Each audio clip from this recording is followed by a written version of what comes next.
sejahtera bagi kita semua. Video ini adalah salah satu topik mata kuliah Teologi Sistematika yang sudah kami pelajari bersama Bapak dosen pengampu Dr. Baginda Sitompul MPDK. Untuk itu, saya Yolanda Lumenggau dengan NIM 25010137 Prodi Pendidikan Agama Kristen Mahasiswa IAKN Tarutung akan mempresentasikan topik tentang Kristologi. Nah, di sini saya akan membahas tentang Kristologi. Apa itu Kristologi? Nah, Kristologi adalah cabang teologi sistematika yang mempelajari tentang pribadi dan karya Yesus Kristus. Dalam tradisi iman Kristen, Kristologi menjadi pusat teologi karena seluruh rencana keselamatan Allah berpuncak pada pribadi dan karya Kristus. Pertanyaan yang paling mendasar dalam Kristologi adalah pertanyaan yang diajukan oleh Yesus sendiri, yaitu, "Tetapi apa katamu? Siapakah aku ini?" Tertulis dalam Matius 16 ayat 15. Jawaban terhadap pertanyaan ini menentukan pemahaman seseorang tentang keselamatan, gereja, dan hubungan Allah dengan manusia. Baik, kita akan masuk kepada siapakah Yesus Kristus. Yang pertama, kesaksian Perjanjian Baru tentang identitas Kristus. Perjanjian Baru menyaksikan bahwa Yesus Kristus memiliki identitas yang unik. Ia sepenuhnya manusia dan sekaligus Allah. Yang pertama, Yesus sebagai manusia sejati. Alkitab menegaskan kemanusiaan Yesus secara nyata, yaitu melalui yang pertama, ia lahir dari seorang perempuan. Galatia 4 ayat 4. Yang kedua, ia bertumbuh secara manusiawi. Yang ketiga, ia merasa lapar. Yang keempat, ia merasa letih. Dan yang kelima, ia mengalami penderitaan dan kematian. Kemanusiaan Kristus sangat penting karena keselamatan manusia hanya mungkin jika Sang Penebus benar-benar mengambil natur manusia. Ibrani 2 ayat 17 menyatakan, ia harus disamakan dengan saudara-saudaranya dalam segala hal. Ini menunjukkan bahwa Yesus sungguh-sungguh masuk dalam realitas eksistensi manusia. Yang kedua adalah Yesus sebagai Allah sejati. Selain sebagai manusia, Perjanjian Baru juga menegaskan keilahian Kristus. Beberapa teks utama, yang pertama yaitu Yohanes 1 ayat 1. Pada mulanya adalah Firman. Firman itu bersama-sama dengan Allah, dan Firman itu adalah Allah. Yang kedua, Yohanes 20 ayat 28. Thomas menyebut Yesus, "Ya Tuhanku dan Allahku." Dan yang ketiga, Kolose 2 ayat 9. Sebab dalam Dialah berdiam secara jasmania seluruh kepenuhan kealahan. Dengan demikian, Yesus bukan hanya seorang nabi atau guru, tetapi Allah yang menjelma sebagai manusia. Selanjutnya adalah gelar-gelar kristologis. Dalam Perjanjian Baru, identitas Kristus dijelaskan melalui berbagai gelar teologis. Yang pertama, Mesias atau Kristus yang berarti diurapi. Yang kedua, Anak Allah yang menunjukkan relasi unik dengan Bapa. Yang ketiga, Anak Manusia, menunjuk pada figur eskatologis dalam Daniel 7. Dan yang keempat, Tuhan, yang dalam Septuaginta digunakan untuk YHWH. Penggunaan gelar-gelar ini menunjukkan bahwa gereja mula-mula memahami Yesus dalam kerangka keilahian dan otoritas ilahi. Kita akan masuk kepada permasalahan Kristologi. Dalam sejarah gereja, pemahaman tentang Kristus tidak selalu berjalan tanpa konflik. Banyak perdebatan teologis muncul terkait bagaimana memahami hubungan antara keilahian dan kemanusiaan Kristus. Beberapa problem utama dalam Kristologi antara lain yang pertama, bagaimana Allah bisa menjadi manusia. Yang kedua, hubungan antara dua natur Kristus. Dan yang ketiga, beberapa penyimpangan Kristologi dalam sejarah gereja. Pembahasan yang selanjutnya adalah dua natur Kristus. Doktrin dua natur Kristus dikenal sebagai hypostatic union atau persatuan hipostatik. Yang pertama yaitu natur ilahi Kristus. Natur ilahi berarti Kristus memiliki seluruh atribut Allah, yaitu yang pertama kekekalan, tertulis dalam Yohanes 8 ayat 58. Yang kedua kemahakuasaan, Matius 28 ayat 18. Yang ketiga kemahatahuan, Yohanes 2 ayat 25. Dan yang keempat kemahahadiran, Matius 18 ayat 20. Ini menegaskan bahwa Kristus benar-benar Allah. Dan yang kedua adalah natur manusia Kristus. Yesus juga memiliki natur manusia yang nyata, yaitu yang pertama tubuh manusia, jiwa manusia, emosi manusia, dan yang keempat kehendak manusia. Contohnya adalah Yesus menangis, tertulis dalam Yohanes 11 ayat 35. Kemanusiaan ini penting karena hanya manusia yang dapat menggantikan manusia dalam karya penebusan. Karena hanya manusia yang dapat menggantikan manusia dalam karya penebusan. Yang ketiga adalah persatuan dua natur. Dua natur ini bersatu dalam satu pribadi Kristus, bukan dua pribadi dan bukan campuran natur. Tetapi dua natur dalam satu pribadi atau one person two natures. Persatuan ini memungkinkan Kristus menjadi mediator antara Allah dan manusia. Tertulis dalam 1 Timotius 2 ayat 5. Yang pertama adalah doktrin inkarnasi. Inkarnasi berasal dari kata Latin incarnatio yang berarti menjadi daging. Inkarnasi adalah tindakan Allah anak yang mengambil natur manusia tanpa kehilangan keilahiannya. Ayat pertama yaitu Yohanes 1 ayat 14, yaitu firman itu telah menjadi manusia. Inkarnasi bukan berarti Allah berhenti menjadi Allah. Dan yang kedua, Allah berubah menjadi manusia. Melainkan Allah mengambil natur manusia. Dengan demikian, dalam Yesus terdapat keilahian dan kemanusiaan secara bersamaan. Yang kedua, tujuan inkarnasi. Beberapa tujuan inkarnasi menurut Alkitab yaitu yang pertama, menyatakan Allah kepada manusia.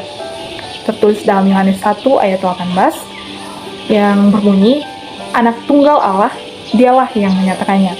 Yang kedua, menyelamatkan manusia dari dosa. 1 Timotius 1 ayat 15, Kristus Yesus datang ke dunia untuk menyelamatkan orang berdosa. Yang ketiga, mengalahkan kuasa iblis. Ibrani 2 ayat 14. Supaya oleh kematiannya, ia memusnahkan dia yang berkuasa atas maut. Dan yang keempat, menjadi imam besar yang berempati.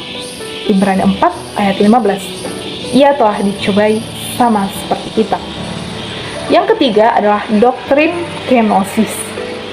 Konsep kenosis berasal dari kata Yunani keno yang berarti mengosongkan diri.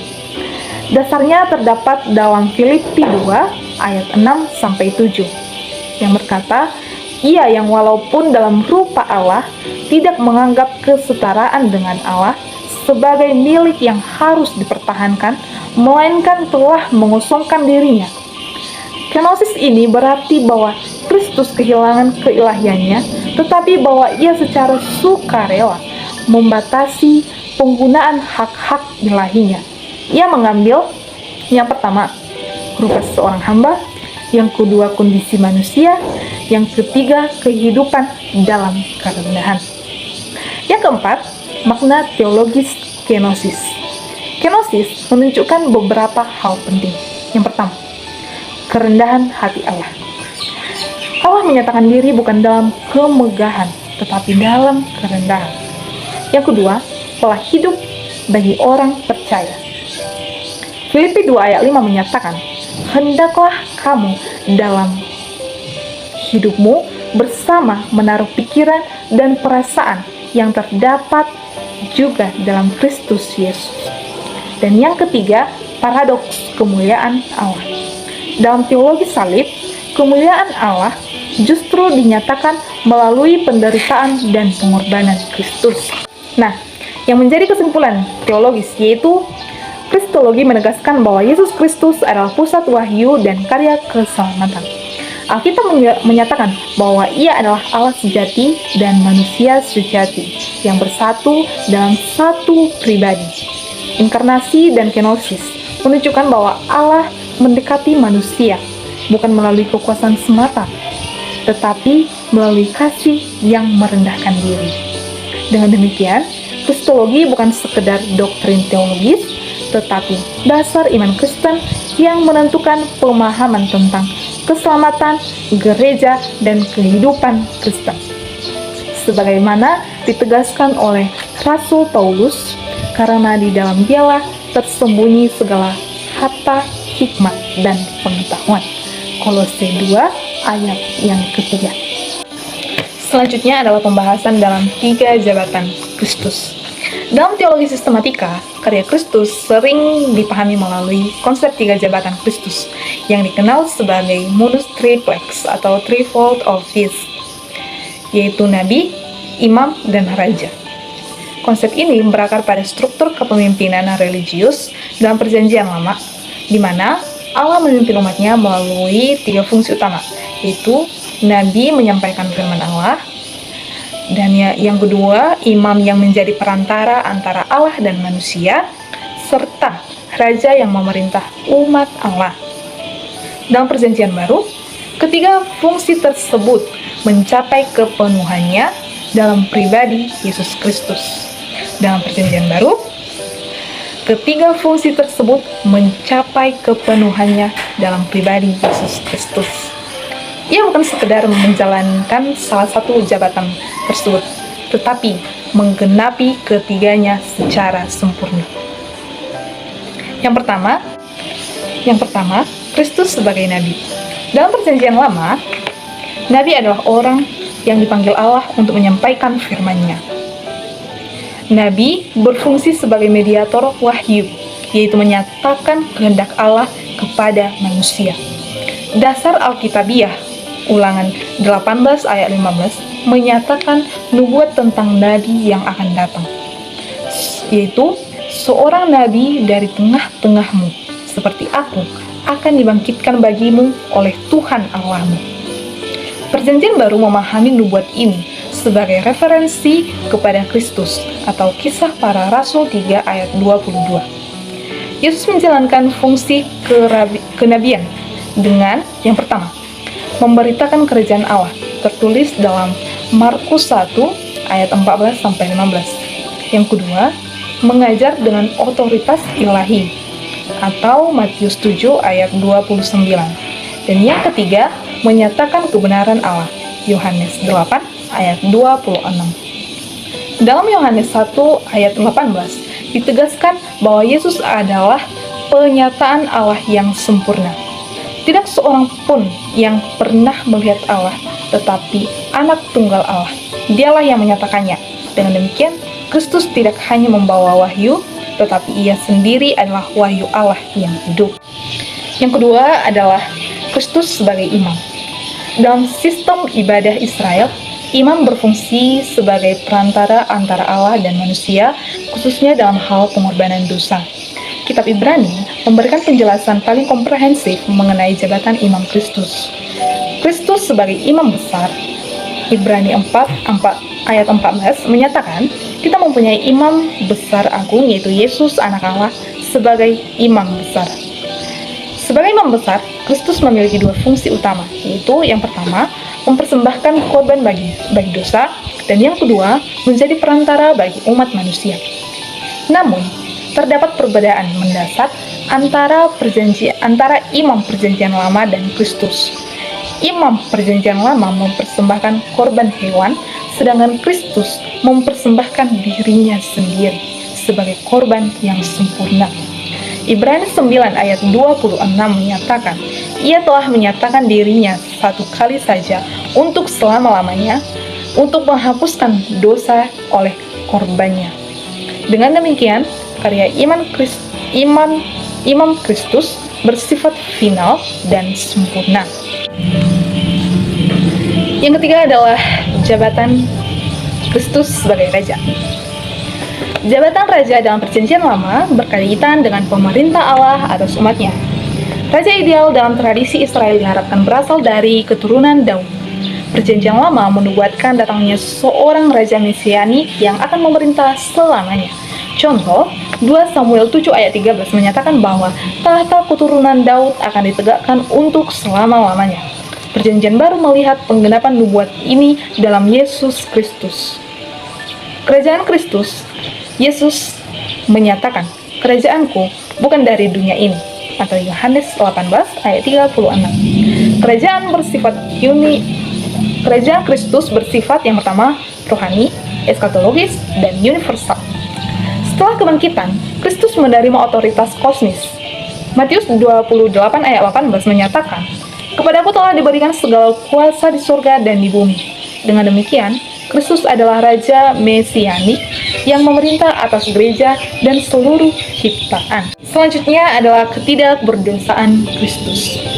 Doktrin ketidakberdosaan Kristus merupakan elemen fundamental dalam Kristologi dan soteriologi.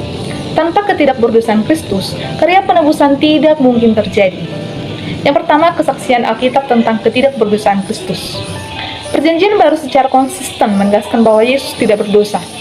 Ibrani 4 ayat 15 menyatakan, "Ia telah dicobai, hanya tidak berbuat dosa." Ayat ini menunjukkan dua hal penting. Yang pertama, Kristus mengalami pencobaan nyata. Yang kedua, Kristus tetap tanpa dosa. 1 Petrus 2 ayat 22 menyatakan, "Ia tidak berbuat dosa dan tipu tidak ada dalam mulutnya." Dan yang kedua, 2 Korintus 5 ayat 21 menyatakan, dia yang tidak mengenal dosa telah dibuatnya menjadi dosa karena kita. Kesaksian ini menegaskan bahwa Kristus memiliki kesucian moral yang absolut. Yang kedua, hubungan antara ketidakberdosaan dan inkarnasi. Ketidakberdosaan Kristus berkaitan dengan cara inkarnasinya. Kristus dikandung oleh Roh Kudus sehingga ia tidak mewarisi natur dosa yang biasa dimiliki manusia. Dengan demikian, Kristus memiliki natur manusia sejati, tetapi tanpa natur dosa. Yang ketiga, implikasi soteriologis. Ketidakberdosaan Kristus sangat penting bagi doktrin penebusan. Hanya korban yang tanpa cacat yang dapat diterima oleh Allah. Konsep ini telah digambarkan dalam sistem korban Perjanjian Lama. Kristus disebut sebagai anak domba Allah yang menghapus dosa dunia, atau Yohanes 1 ayat 29. Karena Kristus tanpa dosa, ia dapat menjadi pengganti manusia berdosa. Pembahasan selanjutnya adalah karya Kristus.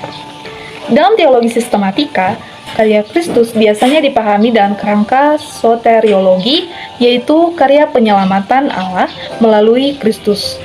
Karya Kristus dapat dilihat dalam beberapa tahap utama. Yang pertama, kehidupan Kristus.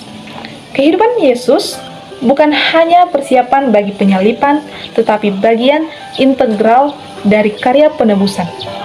Selama hidupnya, Kristus, yang pertama, menaati hukum Allah secara sempurna. Yang kedua, menyatakan karakter Allah. Yang ketiga, menghadirkan kerajaan Allah. Ketaatan Kristus sering disebut sebagai ketaatan aktif atau active obedience. Yang kedua adalah kematian Kristus. Kematian Kristus di salib merupakan pusat karya keselamatan. Perjanjian Baru menafsirkan kematian Kristus melalui beberapa konsep teologis. Yang pertama, penggantian atau substitution, yaitu Kristus mati menggantikan manusia berdosa. Yesaya 53 ayat 5 menyatakan, Dia tertikam oleh karena pemberontakan kita. Yang kedua, penebusan atau redemption. Penebusan menunjuk pada pembebasan manusia dari kuasa dosa melalui pembayaran harga.